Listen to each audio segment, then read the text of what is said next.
అందరికీ నమస్కారం. నా పేరు కాంచనమాల. నా ఛానల్ పేరు కాంచనమాల కాజా యూట్యూబ్ ఛానల్. నేను ఇప్పుడు పితృదేవతా స్తుతి చదవబోతున్నాను. ఈ స్తోత్రాన్ని ఎవరు చదువుతారో వారికి పితృల అనుగ్రహం లభిస్తుంది. బృహద్ధర్మ పురాణంలో బ్రహ్మదేవుడు చేసిన పితృస్తుతి. ఈ స్తోత్రాన్ని ఎవరు చదువుతారో వారికి ఈతి బాధలు ఉండవు, పితృల అనుగ్రహం లభిస్తుంది. బృహద్ధర్మ పురాణంలో బ్రహ్మదేవుడు చేసిన పితృస్తుతి. ఈ స్తోత్రాన్ని శ్రాద్ధ దినములందే కాక ప్రతిరోజు ఎవరు చదువుతారో వారికి ఈతి బాధలు ఉండవు. ఎవరైనా వారి పితరుల విషయంలో తప్పు చేసి ఉంటే పశ్చాత్తాపంతో ఈ స్తోత్రం చదివితే ప్రాయశ్చిత్తం కలుగుతుంది. అంతేకాక వారు చదివిన వారిని అనుగ్రహిస్తారు. ఎవరంటే పితృదేవతలు చదివిన వారిని అనుగ్రహిస్తారు. దీనిని ఎవరైతే వారి పుట్టినరోజు నాడు తండ్రికి నమస్కరించి వారి వద్ద చదువుతారో వారికి ఆ పితరుల అనుగ్రహం లభిస్తుంది. ఇది బ్రహ్మగారు సూచించిన స్తుతి. నాకు ఇది ఈ మధ్యనే తెలిసింది, అంటే 4 ఏళ్ల నుంచేమో. అంతకుముందు తెలీదు అసలు. ఎవరు రోజు చదువుకోవచ్చు అన్నమాట. శ్రాద్ధ దినాల్లో మాత్రమే చదువుకునే స్తోత్రం అని అనుకున్నాను. ఆ తర్వాత సమవేదం షణ్ముఖ శర్మ గారు ఇంకా చాలా విపరీతంగా డీప్గా అన్ని అర్థాలు గంటలు కూడా ఉన్నాయి కొన్ని ఎపిసోడ్లు. అలాగా అదన్నీ విన్నాక అప్పుడు నాకు తెలిసింది, అవునా ఇది ఇలా రోజు ముఖ్యంగా చదువుకోవాల్సింది కూడాను. ముందు దేవుళ్ళు కాదు కదా మనకి, మన జన్మకి కారకులు అంటేను పితృదేవతలే, వాళ్ళే దేవుళ్ళు కదా. ఆ తర్వాతే దేవుడు. మనకి ఎవరు చూపించారు దేవుణ్ణి? మన తల్లిదండ్రులే కదా. అందుకని ఇదే ముఖ్యమట. నాకైతే అస్సలు తెలీదు, ఎన్నేళ్ల నుంచో ఏమోను, ఒక 5 ఏళ్ళు పైనుంచేనేమో నేను వింటాం ఇవన్నీ యూట్యూబ్లో వీడియోలు. అప్పటి నుంచే నాకు తెలిసింది. నేను అప్పటి నుంచే పెడదాము అని అనుకుంటున్నాను.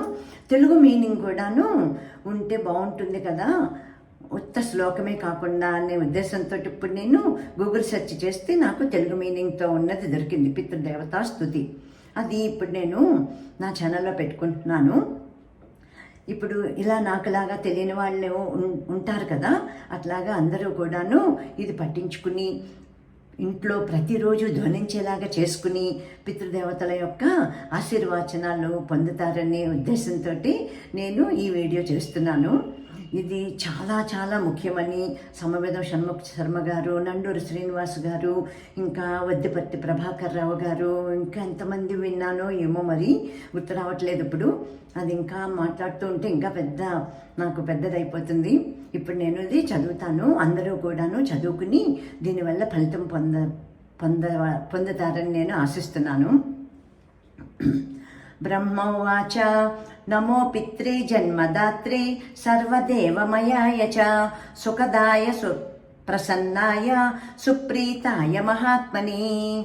ఇప్పుడు ఈ శ్లోకానికి అర్థం, ఎవరి వలన ఈ జన్మ వచ్చినదో, ఎవరు సకల దేవతా స్వరూపులో, ఎవరి ఆశీస్సుల వల్ల సుఖములు కలుగునో అట్టి మహాత్ములైన పితరులకు నమస్కారము. ఇంత ఆలోచన ఉండాలి పితృదేవతల పట్ల. 2 సర్వయజ్ఞస్వరూపాయ స్వర్గాయ పరమేష్ఠిని సర్వతీర్థావలోకాయ కరుణాసాగరాయ చ. ఈ శ్లోకానికి అర్థం, సకల యజ్ఞ స్వరూపులై స్వర్గంలో ఉండే దేవతలతో సమానమైన వారు, సకల పుణ్యతీర్థాలకు ఆలవాలమైన కరుణా సముద్రులైన పితరులకు నమస్కారము. దీని అర్థం ఎంత బాగుందో చూడండి. మనకి సంస్కృత శ్లోకాలకి అర్థం తెలియదు కదా. నేను ఈ మధ్యన అంతా బాగా ఈ అర్థం కోసమే తాపత్రయపడుతున్నాను. 3 నమో సదా ఆశుతోషాయ శివరూపాయ తే నమః సదా పరాధ క్షమినే సుఖాయ సుఖదాయ చ. నమో సదా ఆశుతోషాయ శివరూపాయ తే నమః సదా పరాధ క్షమినే సుఖాయ సుఖదాయ చ. సులభంగా సంతోషించి వెంటనే అనుగ్రహించేవారైన శివరూపులకు నమస్కారం. ఆచరించే తప్పులను ఎల్లవేళలా క్షమిస్తూ సంతోషమూర్తులై సుఖములను కలుగజేసే పితరులకు నమస్కారము. చూడండి ఎంత మనకి దయ కరుణ చూపించేవారు పితృదేవతలు. నిజంగా చాలామందికి తెలియదని నేను అనుకుంటున్నాను నేను. 4 దుర్లభం మానుషమిదం ఏన లబ్ధం మయా వపుః సంభావనేయం ధర్మార్థే తస్మై పిత్రే నమో నమః. అంటే ధర్మాలు ఆచరించటానికి అవకాశమున్న దుర్లభమైన ఈ మానవ శరీరం ఎవరి వలన లభించినదో ఆ పితృదేవతలకు నమస్కారములు. 5 తీర్థస్నాన తపోహోమ జపాదీన్యస్య దర్శనం మహాగురోశ్చ గురవే తస్మై పిత్రే నమో నమః. ఎవరిని చూసినంతనే అనేక తీర్థస్నానములు, తపస్సులు, హోమాలు, జపములు చేసిన ఫలితం కలుగునో మహాగురువులకు కూడా గురువులైన పితృదేవతలకు నమస్కారము. మహాగురువులకే గురువులైన పితృదేవతలకు నమస్కారములు. యస్య ప్రణామస్తవనాత్ కోటిశః పితృతర్పణం అశ్వమేధస్య తైతుల్యం తస్మై పిత్రే నమో నమః. ఎవరిని నమస్కరించినా, తర్పణాదులు చేసినా అవి 100 కొలది అశ్వమేధ యాగములతో సమానము. అటువంటి పితరులకు నమస్కారము.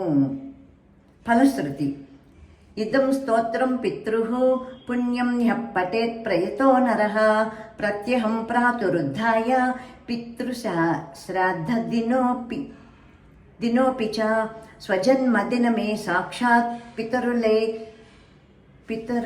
స్థితోపి న తస్య దుర్లభం కించిత్ సర్వజ్ఞత్వాదివాంఛితం నానాపకర్మ కృత్వాపి యశోస్తి పితరం స్వతః సద్భవం ప్రవిధ్యమైన ప్రాయస్నితం సుఖీ భవేత్ పితృగీతికలైన్నిత్యం సర్వకర్మాణ్యదార్హతి.